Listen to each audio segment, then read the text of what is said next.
복수의 새 여신. 도대체 하늘의 사자는 언제 온다는 겁니까? 정말 오기는 하는 겁니까?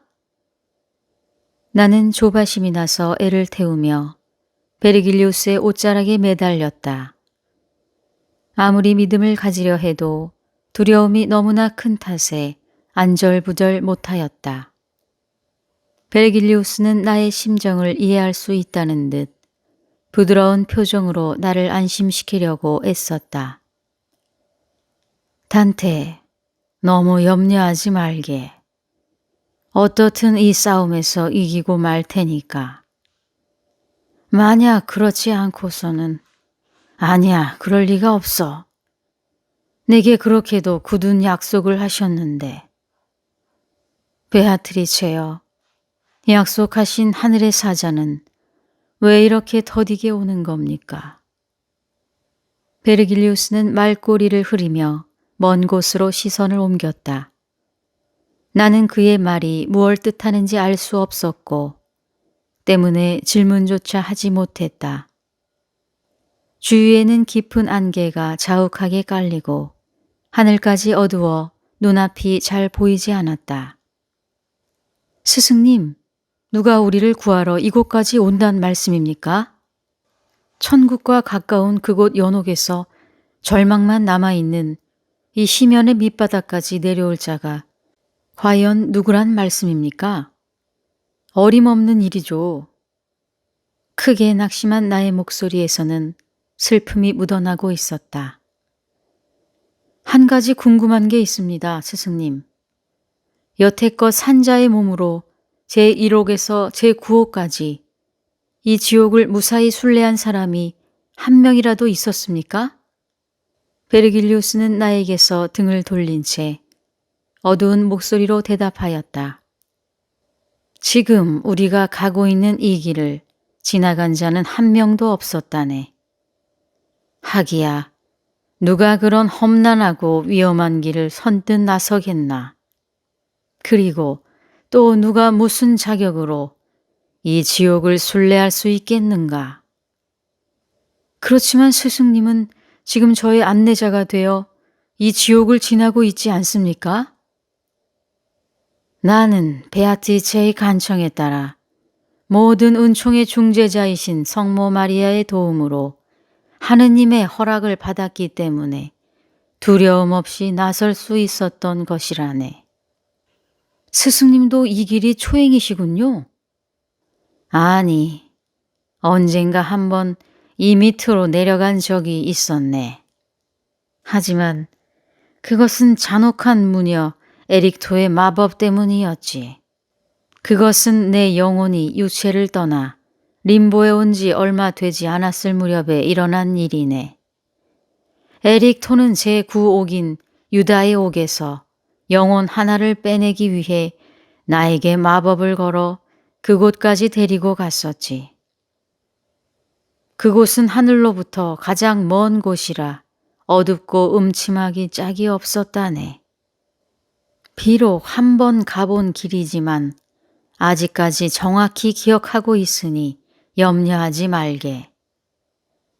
스승님의 말씀을 들으니 조금 마음이 놓이는군요. 고약한 냄새를 풍기는 늪으로 둘러싸인 이 디스 마을은 분노를 내뿜지 않고서는 통과할 수가 없다네. 베르길리우스가 그 외에도 많은 이야기를 해주었으나 아무것도 머릿속에 들어오지 않았다. 높은 성벽이 나의 두 눈과 마음을 모두 빼앗아 버렸기 때문이었다. 이윽고 성벽 곳곳에 횃불이 밝혀지기 시작했고 성문 쪽으로 3명의 그림자가 나타났다. 스승님, 저기를 보십시오. 웬 여인 3명이 성문 앞에 서 있습니다. 놀라지 말게. 저 여인들은 바로 복수의 여신 에리니에스들이라네. 에리니에스들은 초록색 바다뱀을 허리에 두르고 있었으며 머리에는 머리카락 대신 굵고 가는 뱀들이 서로 뒤엉켜 있었다. 그리고 과연 복수의 여신답게 증오에 가득 찬 눈빛으로 기분 나쁜 분위기를 자아냈다. 단테, 잘 보게. 왼편에 있는 여인이 메가에라이고 오른편에서 울고 있는 여인이 알렉토, 그리고 가운데에 있는 여인이 티시포네라네.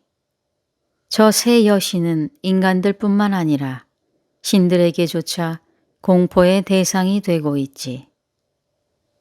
말을 마친 베르길리우스는 침묵에 잠겨 미동도 하지 않았다.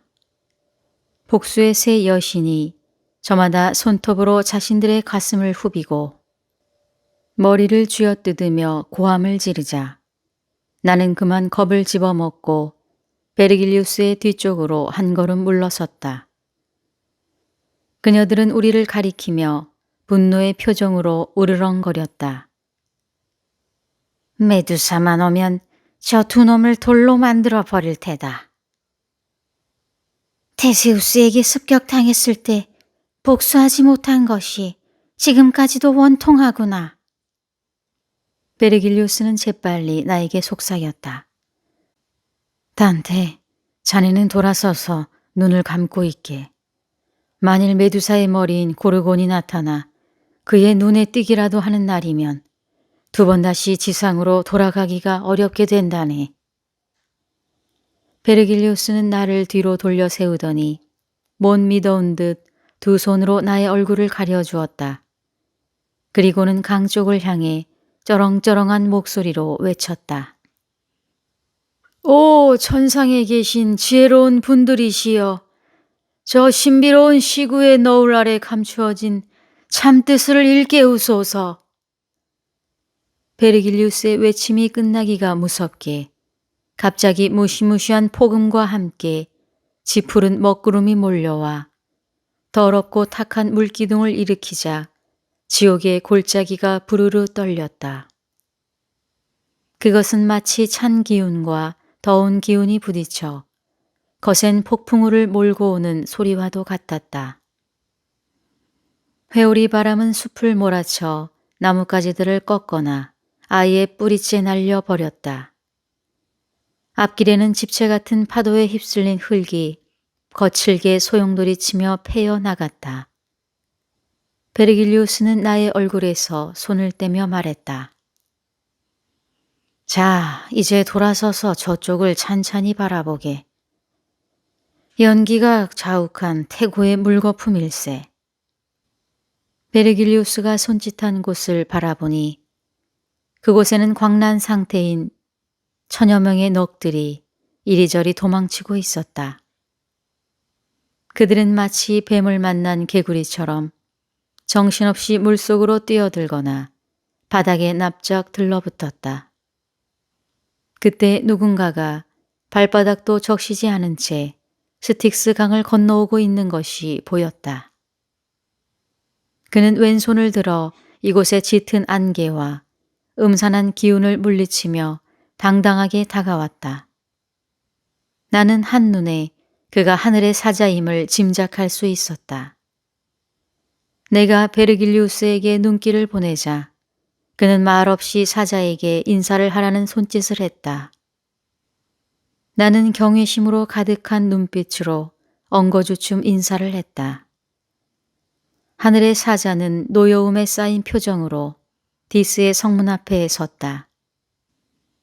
천국에서 쫓겨난 이 더러운 무리들아, 어찌하여 너희가 이토록 교만하단 말이냐? 너희는 끝까지 하느님의 뜻을 거역하겠다는 것이냐? 괘씸한 무리들. 하늘의 사자가 들고 온 지팡이로 성문을 세게 내리치자 문이 스르르 열렸다. 일찍이 하느님의 뜻이 이루어지지 않은 적은 단 한 번도 없었느니라. 그 때문에 여러 번 혼쭐이 났었음에도 불구하고 여태껏 정신을 차리지 못했단 말이냐. 너희 무리들이 하느님의 율법을 거역하고 도대체 어찌하겠다는 것이냐. 잊지 말아라. 세 번째 지옥문을 지키는 너희 동료 케르베로스가 하느님의 말씀을 거역한 대가로 턱에서 목덜미까지 털이 빠졌다는 사실을. 디스의 성벽에서 병력같이 호통을 치던 하늘의 사자는 말을 마치자마자 뒤돌아서서 강물 위로 미끄러지듯이 황황히 사라졌다.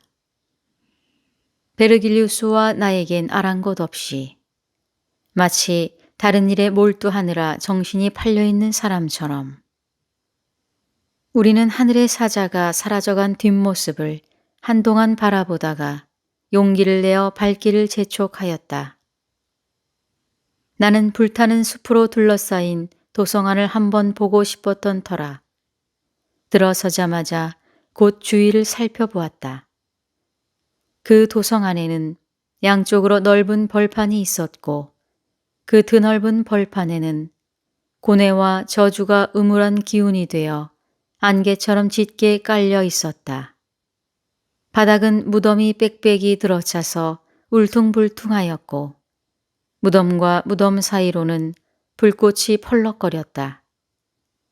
자세히 보니 그 불꽃은 무덤에서 비롯된 것들로 마치 대장간에서 새빨갛게 달궈진 쇠붙이처럼 지글거리고 있었다. 스승님, 어디선가 휘바람 소리가 들려오는 듯합니다.